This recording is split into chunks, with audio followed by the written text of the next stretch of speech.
하나님이 누구냐? 그것은 우리가 신앙생활 하는 데서 굉장히 중요한 질문이잖아요. 내가 믿는 하나님을 어떤 하나님으로 믿느냐? 우리의 고백이 그래서 중요한 거예요. 그래서 신앙 고백들이 성경에 많이 나와 있죠. 아브라함의 신앙 고백, 야곱의 신앙 고백, 요셉의 신앙 고백, 사도 바울의 신앙 고백, 베드로의 신앙 고백. 성경에 보면 각각의 신앙 고백들이 많이 기록되어 있어요. 그리고 초대교회들부터 이 개혁교회들은 그때마다 사도신경이라든가 또 여러 가지 교리들, 신조들 이런 것들을 만들어서 공동체가 예배할 때마다 그 교리를, 그 신조를, 그 고백을 공동체가 함께 고백하고 있죠. 지금 우리들은 대부분 예배 때마다 사도신경으로 우리의 신앙을 고백하잖아요. 지금은 이제 우리가 사도신경으로 고백하지만 예전에는 다른 신조들 이런 것들이 참 많이 있습니다. 우리 교회가 속한 대한예수교 장로회 통합 측도 우리 교단에 신조가 있어요. 그래서 우리 교단의 총회라든가 또 중요한 행사 때는 우리 교단이 제정한 그런 신조들을 우리가 함께 읽기도 하죠. 이것은 한국교회가 전체가 하는 것이 아니라 우리 교단의 신조이기 때문에 우리 교단 행사 때 하는 거예요.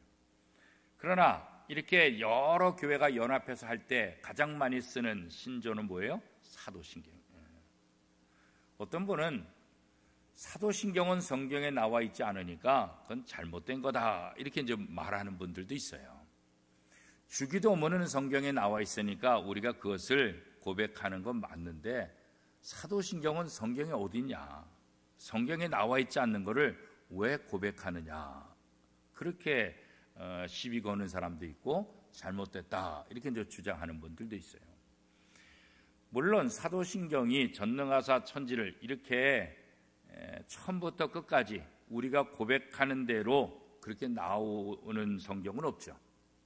그러나 이 사도신경의 핵심은 뭐냐면 성경 전체에 나타나 있는 하나님, 예수님, 성령님, 교회, 성도의 교제, 또 내세 이런 것들을 종합적으로 함축적으로 만든 거예요.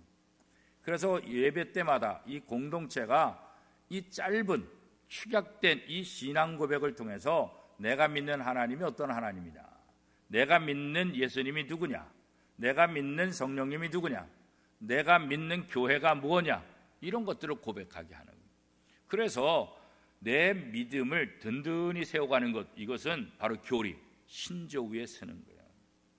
그래서 이단 문제를 대처할 때 가장 심각한 게 뭐냐면 이게 성경에 위배됐느냐 그런 거죠. 지금까지 전통교회가 생각해왔던 그 교리에 위배되느냐 이런 것들을 정리하는 거죠. 그렇기 때문에 이단을 정죄할 때는 목회자들이 정죄하지 않고 목회자들은 이 목회 현장에서 뭔가 문제가 있다는 거 느끼면은 총회로 보고를 하는 거예요.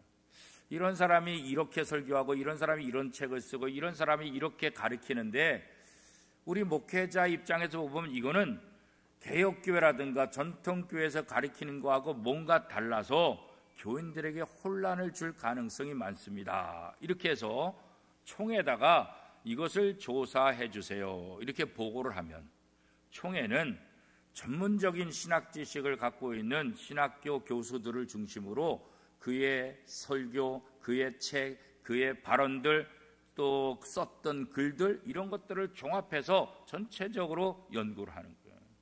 그래서 이거는 심각하다. 이거는 기존의 교회의 입장과 다르고 지금까지의 전통하고 전혀 다르고 이게 성경적도 아니고 이거 인간적이고 신비주의에 빠지고 뭔가 문제가 심각해서 이게 교인들이 신앙생활 하는데 굉장히 잘못된 길로 갈 수가 있겠다. 이렇게 이제 판단이 되면 제일 약한 것들은 주의하라. 그 사람의 집회에 참석하지 마라. 이렇게 얘기하고 이단성이 있다. 이렇게까지 가게 되는 거죠. 그래서 우리가 신앙생활 하는 데 있어서 이렇게 내가 믿는 하나님, 내가 믿는 예수님, 내가 믿는 성령님, 내가 믿는 교회가 무엇이냐, 이건 이제 굉장히 중요한 거잖아요. 특별히 우리 개인적인 입장에서 보면 우리가 믿는 하나님은 어떤 하나님이냐, 일반적으로 많은 사람들이 좋아하는 것은 뭐냐면 내가 믿는 하나님은 그 하나님의 자녀들에게 복을 주시는 분이시다. 이게 이제 성경 전체에 흐르고 있는 가장 중요한 하나님의 복, 하나님의 축복이다, 이렇게 이제 얘기를 하잖아요. 하나님은 하나님을 믿는 사람들을 끝까지 책임진다. 끝까지 책임져 주신다는 거죠. 언제나 그들과 함께한다.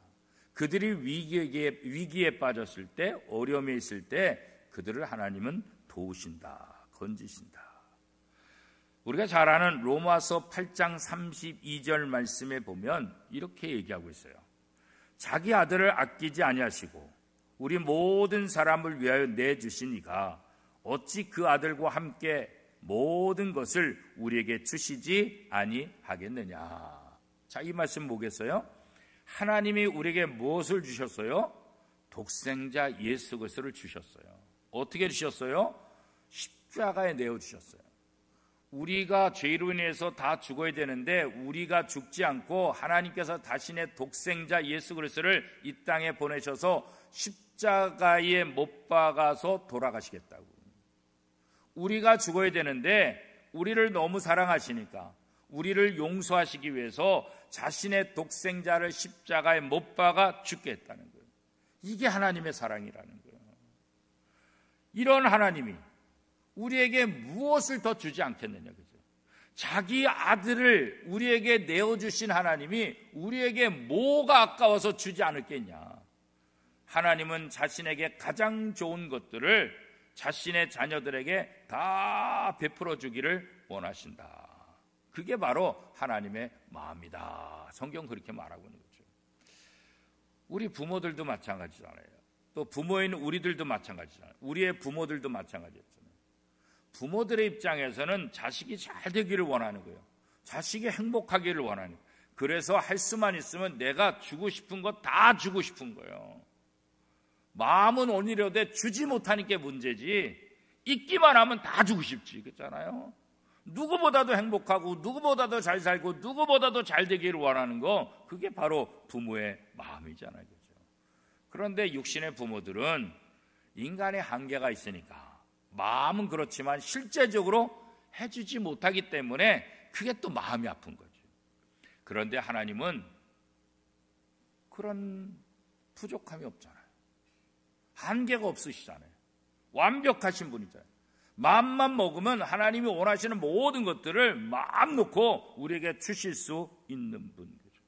그래서 어떻게 하든지 하나님은 하나님의 자녀들이 더 많은 복을 누리기를 원해요. 영원토록 그 복을 누리기를 원하고 계시는 거죠. 자, 이것을 어떻게 알 수 있을까요? 물론 성경을 통해서 알 수 있죠. 그리고 오늘 읽은 이 창세기 49장을 통해서 우리가 분명하게 알 수 있죠. 무엇을 통해서요? 야곱이 자신의 12 아들에게 복을 주는 그런 내용들이 다 기록되어 있잖아요. 이 창세기 49장에. 이렇게 하나님은 야곱이 자기의 12 제자에게 마음껏 축복해 주신 것처럼 하나님은 우리가 이렇게 하나님의 복을 받으며 이 땅에서 잘 되기를 원하신다. 이 야곱이 요셉과 12 아들에게 축복해 주신 것은 하나님이 하나님의 자녀는 우리에게 축복해 주시는 것이라는 사실을 우리가 다시 한번 깨달을 수 있게 되는 거죠. 자, 오늘 본문에 보면 이 12 아들에게 복을 주시는데 마지막 11번째 요셉과 12번째 베냐민에게 베푸신 그 복을 설명하고 있지요. 자, 야곱이 자기의 가장 사랑하는 아들 이 요셉에게 베푼 이 축복의 내용은 어떻습니까? 담을 넘을 만큼 무성해지는 샘 곁의 가지와 같다, 그런 거예요. 샘 곁의 가지, 이거 뭐예요? 언제나 물이 풍성해요. 가뭄이 든다 할지라도 문제가 없어요. 그러니까 어떻게 해요? 가지가 쭉쭉 자라서 담을 뛰어넘어요. 바로 이 야곱은, 이 요셉이 그런 인생이 될 것이다. 그가 어떤 어려움이 온다 할지라도 샘 곁에 가지처럼 쭉쭉쭉쭉 뻗어서 남의 담까지, 다른 사람에게까지 복을 주고 다른 사람에게까지 영향력을 끼치는 그런 삶을 살게 될 것이다. 이 말대로 요셉은 애굽의 총리가 되고 애굽 사람뿐만 아니라 이스라엘뿐만 아니라 전 세계 기근에서 힘들어했던 모든 사람들을 살리는 그런 위대한 일을 하게 되는 것을 우리가 보게 되죠. 하나님이 함께 하시기 때문에 이 요셉의 활은 굳세고 강할 것이다. 어떤 적들이 공격한다 할지라도 이 요셉의 활을 꺾을 자가 없다. 그렇게까지 말씀해요. 그렇죠. 요셉을 죽이려고 했던 모습들, 요셉을 힘들게 했던 모습들, 요셉이 과정 속에 힘들었잖아요. 그런데 형들이 죽이려고 하고 보디발 그 집에서 요셉을 죽이려고 하고 많은 사람들이 요셉을 괴롭혔지만 그 누구도 요셉을 꺾을 수가 없었어요. 오히려 요셉은 더 강한 활처럼, 오히려 요셉은 더 강한 자가 되어서 결국은 애굽의 총리가 되는 것을 우리가 보게 되잖아요. 그렇죠? 하나님께서 요셉에게 베푸신 복은 정말 놀라워. 하늘의 복, 깊은 샘의 복, 젖먹이는 복, 태의 복. 정말 하나님께서 이 야곱을 통해서 요셉에게 베푸신 복은 무궁무궁한 복이에요. 그렇죠? 형제들 중에서도 가장 뛰어난 복을 이 요셉이 받게 될 것이다. 끊임없이 이 복의 주인공이 될 것이다. 그런 거죠. 결국 하나님께서 복을 주시고 하나님께서 인도하시고 하나님께서 주시는 이 복은 영원하고 한없이 이 요셉과 그 후손들에게 임하게 될 것이다. 아무리 대적을 공격한다 할지라도 요셉을 무너뜨릴 수 없을 것이다. 오히려 요셉은 공격을 받으면 받을수록 더 강해질 것이다. 이렇게 축복을 하고 있지요. 그리고 하나님의 복을 통해서 풍성한 수확뿐만 아니라 수많은 가축들뿐만 아니라 수많은 자녀들, 후손들이 요셉을 통해서 이 땅에 일어나게 될 것이다. 그런 거죠. 그렇기 때문에 오늘 우리는 이렇게 하나님께서 하나님의 자녀들을 돌보신다. 야곱이 자기 아들에게 이렇게 축복해 주신다. 이것을 통해서 우리가 힘들고 어려운 상황이라 할지라도 하나님은 언제나 우리와 함께 하시며 우리를 도우시며 무엇보다도 우리에게 복 주시는 하나님이시다. 이것을 우리가 믿어야 된다는 거예요. 하나님의 복은 우리의 상황과 우리의 환경 모든 것들을 초월해서 주어진 거예요. 하나님께서 요셉에게 복을 주실 때 노예로 붙잡혀갔던, 억울하게 죄수로 갇혀있던 그 환경과 그 모든 상황을 초월해서 하나님께서 요셉을 이끄시는 것을 우리가 봤잖아요. 그렇죠? 그렇기 때문에 하나님의 자녀들은 지금 내가 불리한 상황 속에, 힘든 상황 속에 있다 할지라도 그 환경과 그 상황에 주눅들지 말고 그것을 초월해서 언제나 하나님이 나를 도우신다, 나와 함께 하신다, 이 믿음이 우리의 믿음이 되어야 되는 거예요. 요셉이 갖고 있었던 이 믿음이 오늘 저와 여러분의 믿음이 될 줄로 믿습니다. 이것이 우리의 축복이에요. 이런 믿음을 갖는 것, 이게 바로 복받는 사람의 가장 중요한 믿음이다. 이렇게 얘기할 수 있는 거죠. 그래요. 하나님께서는 하나님의 자녀들에게 복을 베푸시는데 무엇을 통해서 베푸셔요? 바로 십자가를 통해서. 이 십자가 보혈의 피를 통해서 우리의 모든 죄를 용서해 주시고 우리를 하나님의 자녀 삼아 주시고 이후에 이 십자가 보혈을 통해서 우리에게 한없는 하나님의 은혜를 베풀어 주시는 것을 우리가 보게 되잖아요. 자기 아들을 아끼지 않고 십자가에 내어주신 그 하나님의 놀라운 사랑이 예수 그리스도의 보혈로 하나님의 자녀가 된 우리에게 여전히 동일하게 그 모든 복들을 베풀어 주시는 분이시다. 그런 거죠. 그런데 우리가 종종 내가 하나님의 복을 받았느냐, 내가 지금 하나님의 복을 누리고 있느냐, 이런 생각을 할 때 어떤 평가, 어떤 기준을 갖게 됩니까? 내 상황, 내 삶 좀 더 좋아지지 않았나, 좀 더 괜찮아지지 않나, 이런 거잖아요. 그죠?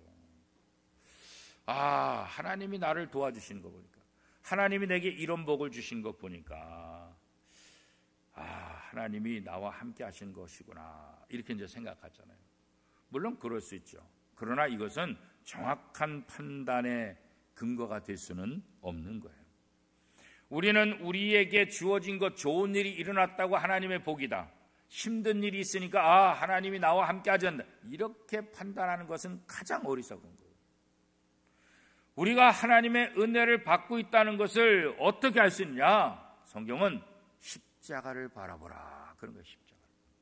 어떤 상황 속에서 십자가를 바라, 저 십자가를 바라보면 하나님이 나를 위해서 하신 일이 무엇인지 깨닫게 될 것이다. 어떤 상황 속에서도 하나님은 나를 사랑하시며 어떤 상황 속에서도 저 십자가 보혈을 통해서 나를 구원하신 것처럼 언제나 나와 함께 하시고 언제나 나를 돕는다. 그러니까 우리의 상황이 좋아졌느냐 안 좋아졌냐, 이거 갖고 평가하는 것은 온전한 평가가 아니라는 거예요. 그러면은 요셉이 노예로 붙잡혀 팔려갔을 때 이게 복이겠어요? 하나님 나를 버렸다고 하는 거예요. 형들이 나를 버린 것처럼 하나님 난 나를 버렸다, 이렇게 될 수 있잖아요. 억울하게 감옥 갇혔을 때 뭐예요? 내가 왜 이런 억울한 일을 당해? 하나님은 나를 버리셨구나, 이렇게 생각할 수 있잖아요. 그러나 하나님은 그렇지 않잖아요.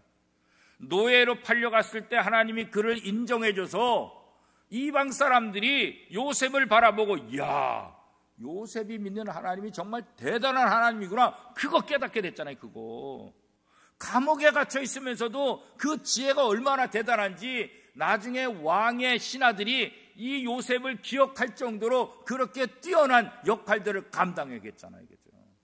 그러니까 세상적인 판단과 세상적인 눈으로 복받았다, 하나님이 나와 함께 하신다, 하나님이 도우셨다, 이렇게 판단하면 안 된다는 거예요. 우리의 판단의 기준은 뭐예요? 십자가예요. 십자가. 저 십자가를 바라보면서 여전히 어떤 상황 속에서도 하나님이 나를 사랑하신다, 이거 믿는 거예요. 이게 믿음이라는 거예요. 모든 환경을, 모든 상황을 초월해서 십자가를 바라보면서 저것이 하나님이 나를 사랑하시는 증표다, 이 믿음이 있어야 된다. 이 믿음이 상황 속에서 뛰어넘는 하나님의 은혜, 상황 속에서 뛰어넘는 하나님의 복, 이거 하나님이 우리에게 주신 거예요. 그냥 조금 좋다가 망하는, 조금 좋다가 또 애고 또 다 없어졌네, 이런 복이 아니라 영원히 누리는 그런 복을 줘요. 그래서 우리가 어떤 상황 속에서도 십자가를 바라보라, 이 말은 어떤 상황 속에서도 너희를 사랑하면서, 어느 정도로 사랑해요? 자신의 독생자를 십자가에 못 박으면서까지 나를 사랑하시고 나를 살려주시고 나와 함께 하시는 그 하나님을 믿으라는 거예요. 그 하나님을. 그런데 우리는 자꾸 좀 좋은 일 있으면 막 복 받았다, 행복하다 그러다 좀 힘든 일 있으면 아이고 하나님이 내 기도 안 들어, 이게 자꾸 이렇게 롤러코스터가 되잖아요. 물론 우리가 연약한 인간이기 때문에 그럴 수는 있어요. 그런데 날마다 그런 신앙 가지고는 성장이 안 되는 거예요. 성장. 그래서 우리는 십자가 신앙이에요. 십자가 신앙. 십자가를 믿으라는 거예요. 십자가. 환경을, 사람을, 상황을 믿지 말고 십자가를 믿어라. 죽을 수밖에 없는 죄인들을 살리신 그 십자가의 은혜, 십자가의 보혈, 그걸 믿으라는 거예요. 그죠? 야곱은 이제 마지막 12번째 아들 베냐민에 대한 축복을 하죠. 베냐민에 대한 축복은 어떻게 얘기하고 있어요? 물어뜯는 이리같이 될 것이다. 물어뜯는 이리같이 될 것이다. 아침 저녁으로 사냥하고 자기가 사냥한 것을 먹게 될 것이다. 이렇게 해서 야곱은 12아들에 대한 축복을 다 마치게 되는 거죠. 그런데 이 12아들의 축복을 가만히 살펴보면 어때요? 오늘 성경에도 보니까 야곱이 그 12아들의 각각의 분량대로 축복해줬다, 그런 거예요. 누구는 더 많이, 누구는 적게. 그죠? 각각의 분량대로 축복을 받았다는 거예요. 그리고 이 12명의 아들은 나중에 뭐가 되는 거예요? 이스라엘이 되는 거예요. 이스라엘의 12지파가 되는 거예요. 12지파. 이스라엘의 뼈대가 되는 거예요. 그죠?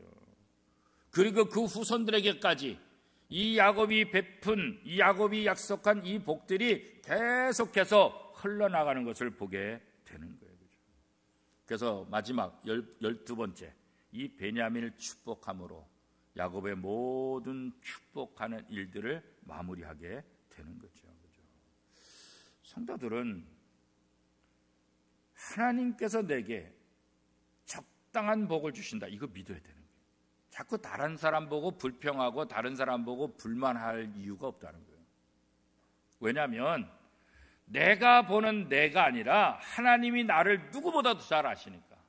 야곱이 12아들을 바라보고 그 분량대로 축복하신 것처럼 하나님은 내 믿음을 아시고 내 상황을 아시고 내 분량을 아시기 때문에 가장 정확하고 가장 좋은 것을 주시는 분은 누구냐? 하나님이라는 거죠. 내가 원하는 것보다 더 많이 바라는 것, 그게 바로 욕심이라는 거예요. 그렇죠? 내가 생각할 때 이건 선한 것 같지 않다, 그건 내 생각이에요. 그렇죠? 그건 불신앙이에요. 하나님을 신뢰하지 않는 거라는 거예요. 우리가 원하는 것을 주신다고 복이라고 생각하고 우리가 원하는 것 주시지 않는다고 복이 아니라고 생각하면 이게 더 큰 문제. 만약에 우리가 원하는 것 하나님이 다 주시면 그것 때문에 우리는 죽을 수도 있어요. 하나님이 그때 내 기도를 안 들어주셨기 때문에 내게 은혜라, 복이라고 생각하는 게 훨씬 더 많은 거예요. 훨씬 더. 만약에 그때 내가 원하는 대로 했으면 내 인생은 더 망가졌을 것이다, 그렇게 생각해요. 그래서 우리는 야곱이 12아들에게 12아들의 분량대로 복을 주셨던 것처럼 하나님은 우리들 각자에게도 우리를 누구보다도 잘 아시니까 우리의 분량대로 하나님께서 우리에게 베풀어 주실 것이다, 이거 믿어야 돼요. 그래서 하나님을 믿는 거예요. 내 촉을 믿는 게 아니에요. 내 감각을 믿는 거 아니에요. 내 생각을 믿는 거 아니에요. 그죠? 그러다가 잘못되는 경우가 얼마나 많아요. 그죠? 그래서 성도들은 자신보다 하나님이 훨씬 더 지혜로운 분이다. 성경은 뭐라고 말했어요? 지혜의 근본은 하나님이다, 그렇게 말하죠. 하나님보다 지혜로운 분이 세상에 어디 있겠어요? 그래서 우리는 내 상황과 내 믿음을 믿는 것이 아니라 하나님을 믿어야 된다. 그러면서 야곱이 임종을 앞두게 되죠. 마지막에 보면 이 야곱이 임종하는 것들을 얘기하고 있잖아요. 그죠? 33절 말씀에 보면 우리 같이 한번 읽어볼까요? 마지막 33절 시작. 야곱이 아들에게 명하기를 마치고 그 발을 침상에 모으고 숨을 거두니 그의 백성에게로 돌아갔더라. 자, 이거 보면서 참 험악한 삶을 살았지만 이 야곱이 참 멋지다. 마지막에 12아들에게 축복해 줄 거 다 해주고 할 말 다 하고 그리고 숨을 거뒀더라, 그런 거죠. 나도 이렇게 죽으면 얼마나 좋을까. 자녀들 다 불러놓고 하고 싶은 말 다 하고, 그죠? 그리고 하나님의 부름을 받는 거, 이게 얼마나 놀라운 복일까. 야곱은 자기의 임종을 알았기 때문에 자기의 자식들을 불러놓고 하나님께서 자기에게 주신 그 권한을 가지고 12아들에게 복을 베풀어 주고 있는 거죠. 그리고 약속하잖아요. 자기 아들들에게 명령하잖아요. 뭘 명령해요? 내가 죽거든 나를 어디다 장사하라고요? 내 조상이 있는 곳에 장사하라. 자, 29절 같이 한번 읽어보겠습니다. 시작. 그가 그들에게 명하여 이르되 내가 내 조상들에게로 돌아가리니 나를 햇사람 에브론의 밭에 있는 굴에 우리 선조와 함께 장사하라. 아브라함이 사놓은 땅, 별로 좋은 땅은 아니지만 그러나 하나님께서 약속하신 그 땅, 여기에 아브라함도 묻혀있고 아브라함의 아내 사라도 묻혀있고 이삭도 묻혀있고 이삭의 아내도 묻혀있고 그 다음에 야곱의 아내 레아도 이곳에 묻혔다, 그렇게 말하잖아요. 자기 조상들이 묻혀있는 것, 나를 이 애굽 땅이 아니라 하나님께서 약속하신 그 땅에 나를 묻어달라, 그렇게 명령하고 있죠. 우리가 누릴 축복이 어디 있느냐? 이 땅이 아니죠. 우리는 이 땅의 나그네잖아요. 우리가 사모할 복, 우리가 사모할 곳 어디예요? 하나님의 나라예요. 야곱은 요셉으로 인해서 애굽에서 요셉의 아버지로서 멋진 삶을 마무리했죠. 요셉을 만나기까지 험악한 삶을 살았지만 마지막에 요셉을 만남을 통해서 누구보다도 호강되고 누구보다도 멋진 삶을 살았죠. 그렇죠? 애굽의 총리의 아버지로서 뭐 부족한 게 있겠어요. 그렇죠? 그러나 애굽에서 그렇게 멋진 삶을 살았다 할지라도 야곱이 진짜 가고 싶은 곳은 어디예요? 바로 아브라함이 장사되었던 그 막벨라 굴. 이것은 오늘 우리에게 무엇을 말하는 거예요? 애굽 땅, 지금 즐기고 있는 그 땅이 아니라 하나님이 약속하신 그 땅을 사모한 것처럼 우리도 이 땅에 살고 있지만 이 땅이 우리의 최종 목적지가 아니라 우리가 바라봐야 될 그 영원한 하나님의 나라, 천국, 거기를 사모하고 거기를 바라봐.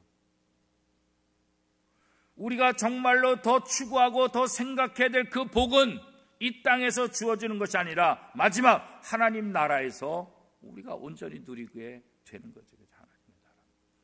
이 땅에서 누리는 것은 천국에서 누릴 것의 그림자에 불과하죠. 그림자. 맛배기. 진짜 복은 천국에서 누리는 거예요. 그래서 이 땅에 살면서 좋은 것들이 있으면 그 좋은 것들을 생각하면서 어디를 생각해야 돼요? 여기서 이렇게 좋은데 하나님 나라 가면 얼마나 더 좋을까? 여기서 이렇게 행복한데 하나님의 나라 가면 얼마나 더 행복할까? 이 땅의 좋은 것들, 이 땅의 행복한 것들을 통해서 어디를 더 바라봐야 된다고요? 하나님의 나라를. 그래서 사도 바울은 뭐라 그랬어요? 내가 정말 원하는 것은 빨리 죽으면 좋겠다. 내가 빨리 죽어서 정말 하나님이 계신 그 천국, 나 거기 가고 싶다. 왜? 거기가 어떤지 아니까. 그렇게 말하고 있잖아요. 그죠? 우리가 이 땅에 살면서 왜 행복하지 못할까? 하나님을 신뢰하지 못하기 때문에, 하나님을 믿지 못하기 때문에, 그러니까 막 불평하고 짜증내고 불만이 우리 속에 넘쳐나게 되는 거예요. 하나님이 우리에게 주시고자 하는 진짜 복이 뭔지를 모르니까, 그걸 놓치니까 불행하다고 생각하는 거예요. 하나님께서 우리에게 주시고자 하는 그 복은 어떤 복이에요? 그 복의 특징은 뭐예요? 하나님께서 우리에게 주시고자 하는 복은 영원한 거예요. 변치 않는 거예요. 이 땅에 잠깐 있다가 없어지는 것, 그것이 아니라 영원한 것, 변치 않는 그런 복을 하나님께서 우리에게 주시기를 원하는 거예요. 그죠? 하나님이 우리에게 주시는 복은 우리에게 가장 적절한 거예요. 가장 타당한 거예요. 가장 합리적인 거예요. 이걸 우리가 받아들여야 돼요. 내 판단으로 불평불만하는 것이 아니라 하나님이 주신 것에 감사함으로 받아요. 감사함으로 받으면 버릴 것이 없다고 성경은 말하잖아요. 하나님이 주신 복의 특징은 뭐냐? 성령을 통해서 맛보. 우리 인간의 힘으로, 인간의 느낌으로, 인간의 맛으로, 인간의 생각으로 누리는 것이 아니에요. 성령의 도움을 받아야만 하나님 나라 복을 우리가 온전히 누릴 수 있게 된다는 거죠. 그래서 하나님은 우리가 이 땅에서만 아니라 영원토록 누리는, 변하지 않은 그런 복의 주인공이 되기를 원하고 있는 거예요. 자, 하나님은 이스라엘에게 이런 복을 베풀어 주시는 거예요. 그들이 잘못하고 그들이 부족하고 연약해도 하나님께서 약속하셨기 때문에 그 약속을 지키기 위해서 끊임없이 선지자를 보내고 마지막에 예수님을 통해서 이 이스라엘 백성들에게 이 복을 주시는 거예요.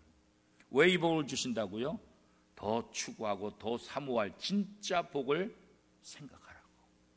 이 땅의 복으로 끝나는 것이 아니라 이 땅에서 하나님께서 주신 복을 누림을 통해서 우리가 진짜 추구하고 진짜 사모해야 될 복이, 진짜 사모해야 될 그 장소가 어딘가. 애굽 땅에 살고 있지만 자기 조상이 묻힌 그 막벨락을, 그것을 바라보면서 내가 죽거든 나를 거기에 묻어달라 말한 것처럼 우리는 이 땅에 살고 있지만 영원한 하나님 나라를 바라보며 그것을 소망하는 삶을 살아야 되는 거죠. 하나님의 자녀들은 빈곤하지 않아요. 내가 빈곤하다고 생각하니까 빈곤한. 왜요? 하나님이 풍성하신 분이시기 때문에. 이 풍성을 우리가 이 땅에서 마음껏 누리고 이 땅에서 마음껏 누리면서 하나님 나라가 뭐 얼마나 더 풍성한가, 그것을 한번 맛보라. 사랑하는 원미동교회 성도 여러분, 이 땅에서 하나님의 복을 마음껏 누리시고, 그러나 그 복으로 마치는 것이 아니라 그 복을 통해서 어떻게 해요? 더 좋은 하나님 나라를 바라보는 복된 성도가 다 될 수 있기를 축복합니다.